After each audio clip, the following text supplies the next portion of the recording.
Hey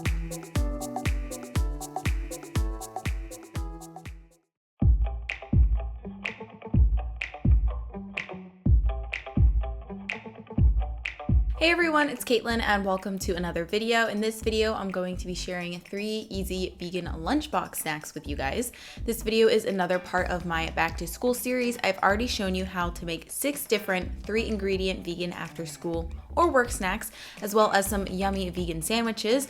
But today we're going to be focusing on lunchbox snacks. I think that snacks and the snacks that you take with you can be the easiest way to switch up your lunch throughout the work week to sort of make it feel like you have a little bit of variety. So even if you're eating the same main course every day, you still get some fun stuff in there, you know? So today I'm going to show you how to make 2 sweet recipes and 1 savory recipe that would be perfect to accompany your lunch. So let's get into it.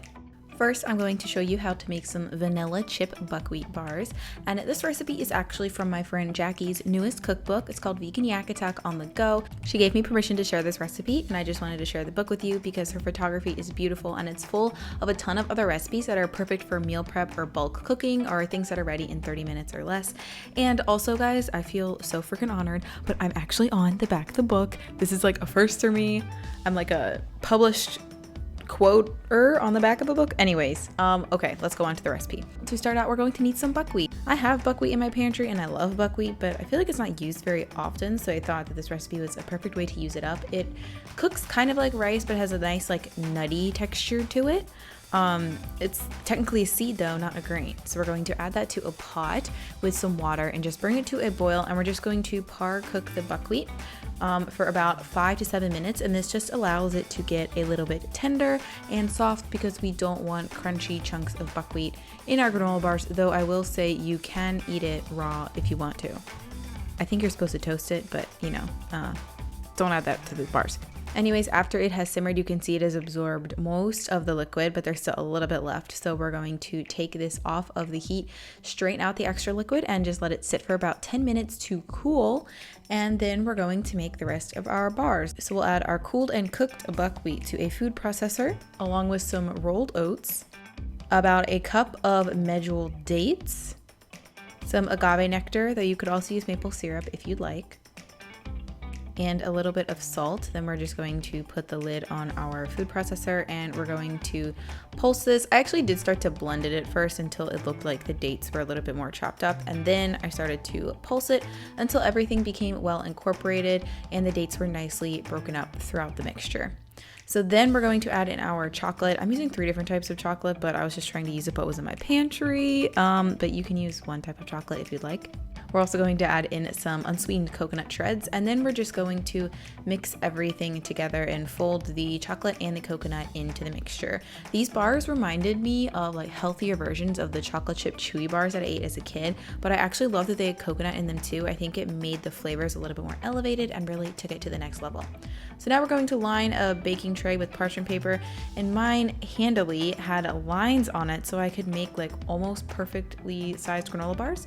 So you're going to press the mixture into the parchment paper just so it's a nice even square, and then we're going to cut it so that it forms 10 even bars. If you wanted to make squares, you totally could.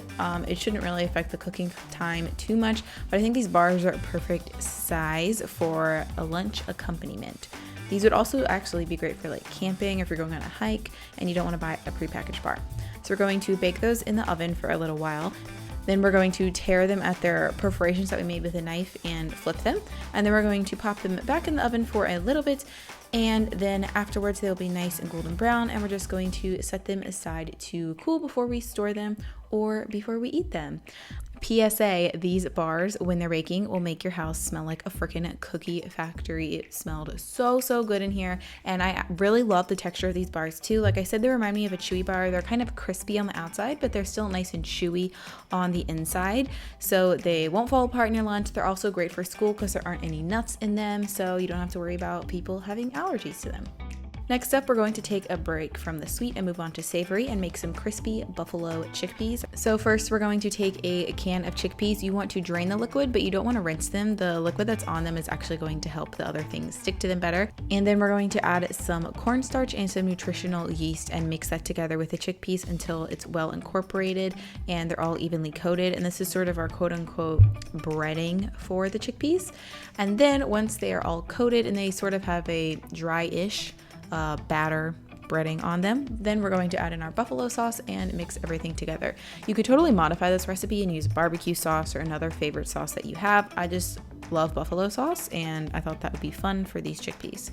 Then you're going to spread the chickpeas onto a baking tray that's lined with parchment paper and pop those in the oven and bake them for a bit. You do want to mix them around about halfway through, and then once they're done cooking, if they're still not crispy, you can pop them back in the oven to broil them really quickly.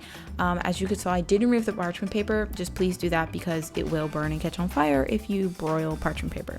But the chickpeas come out nice and crispy, and they're super addicting. I think they're a great savory snack if you're not a sweet snack person, but also I have been loving these as croutons in my salad or just as a nice crunchy element to Buddha bowls too. But like I said, these would also be perfect as a lunchtime snack. You can throw in extra seasonings, do whatever you want. It's a nice versatile savory lunch idea that is pretty dang healthy too. Last but not least, we're going to be making some hazelnut mocha energy bites. And this recipe actually came about because I had a lot of extra leftovers in my fridge. So I had some hazelnut flour. If you don't have hazelnut flour, you can chop up hazelnuts to form a fine flour. You could also use almond flour, but then they won't be hazelnut flour flavored. But right here, I'm just toasting the hazelnut flour. This brings out the flavors of the flour, makes it nice and nutty and creamy. And guys, these taste like Ferrero Rocher balls kind of. And that is a really good thing in my opinion. So we're going to add the toasted hazelnut flour to a bowl. Then we're going to add a little bit of ground flaxseed, some cacao powder or cocoa powder, some maple syrup, and I'm also adding coffee to make them mocha flavored, though if you don't like coffee, you could substitute in another liquid. We're also going to add in a little bit of nut butter to help them stick together a little bit more. I used almond butter, plus some vanilla extract and a pinch of salt. Then we're just going to mix everything together in a bowl. I like using maple syrup for these balls because if you don't have a food processor, you can still totally make them, which I know some people don't have a food processor, so I wanted to keep that in mind. You could even make these in your college dorm room if you had a big enough bowl. So as you can see, the mixture will come together and be slightly moist, kind of like a brownie-ish texture, and you're just going to scoop them out. I like to do between 1 and 2 tablespoons and roll it in my hands to form a ball. I think 1 tablespoon is nice for a snack, but if you're looking for something like a pre-workout or something, you might want to do 2 tablespoons. The balls are a little bit bigger and obviously will give you more energy.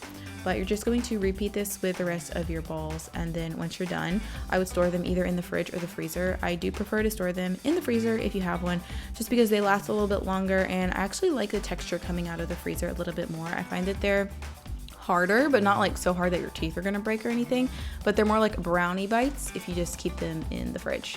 When they're in the freezer, they're a little bit more chewy, I guess. Either way, they taste really good, okay? And that's it. Let me know in the comments below which snack was your favorite, or if you have another lunchbox snack that you think I should recreate for my blog, or one you just want to share with people. Definitely let me know in the comments below. And while you're down there, you can go ahead and give this video a thumbs up and subscribe to my channel if you're not already. Oh, I think it's down there. But yeah, I post 2 new videos every single week revolving around easy vegan recipes, vlogs, budget-friendly stuff like that. So if that sounds interesting to you, you know what to do. And also, if you're looking for more lunch inspiration, like I said, I already posted those 2 videos this year, but in the past years, I posted a ton of other recipes, including other videos for lunchbox snacks. So I decided to create a playlist highlighting them all. So I will have that linked in the video description if you're looking for more inspo. And I think that is everything. So thank you guys so much for watching. I really appreciate it. And I hope you have a great rest of your day, whatever time of day it is for you. I will see you in the next video, hopefully. Bye.